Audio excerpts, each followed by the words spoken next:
ഇന്ന് നമ്മളെ lunch box എന്തൊക്കെയാണെന്ന് നോക്കിയാലോ. ചോറും മുട്ട പൊരിച്ചത്, ചമ്മന്തി, നെത്തോലി ഫ്രൈയും, കോവയ്ക്ക മെഴുക്കുവരട്ടി. അപ്പം നമുക്കിത് വിളമ്പിയാലോ. ആദ്യം ചോറിടാം. ഇതെൻ്റെ ചോറ്റുപാത്രം, അതെൻ്റെ ചേട്ടൻ്റെ ചോറ്റുപാത്രമാണ്.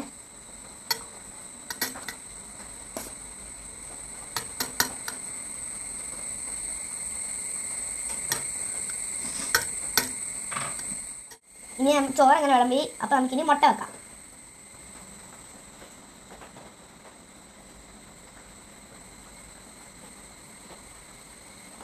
അടുത്തത് ചമ്മന്തി.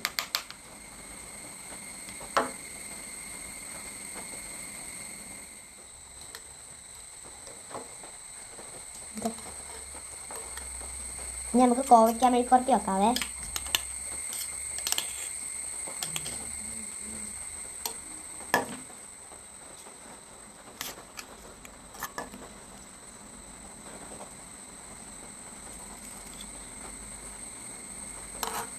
ഇതാണ് എൻ്റെ ചോറ്റുപാത്രം ഗായ്സ്.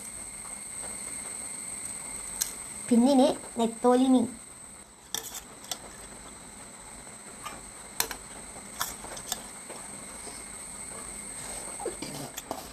അപ്പം ഗായ്സ് ഇനി എൻ്റെ ചേട്ടൻ്റെ ചോറ്റുപാത്രമാണ്. അപ്പം ആദ്യം നമുക്ക് ചോറിടാം. എൻ്റെ ചേട്ടൻ തന്നെയാണ് വിളമ്പുകയും ചെയ്യുന്നത്.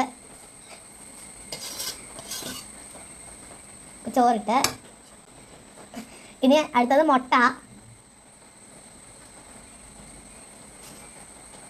പിന്നെ നമുക്ക് ചമ്മന്തി ഇട്ട് കൊടുക്കാം. പിന്നെ കോവയ്ക്ക മെഴുക്കുവരട്ടിയാണ്.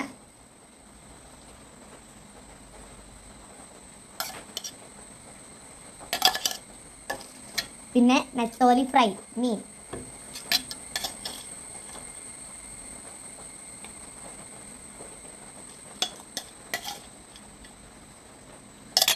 അപ്പം ഇത്രയുമാണ് എൻ്റെ ചേട്ടൻ്റെ ചോറ്റുപാത്രവും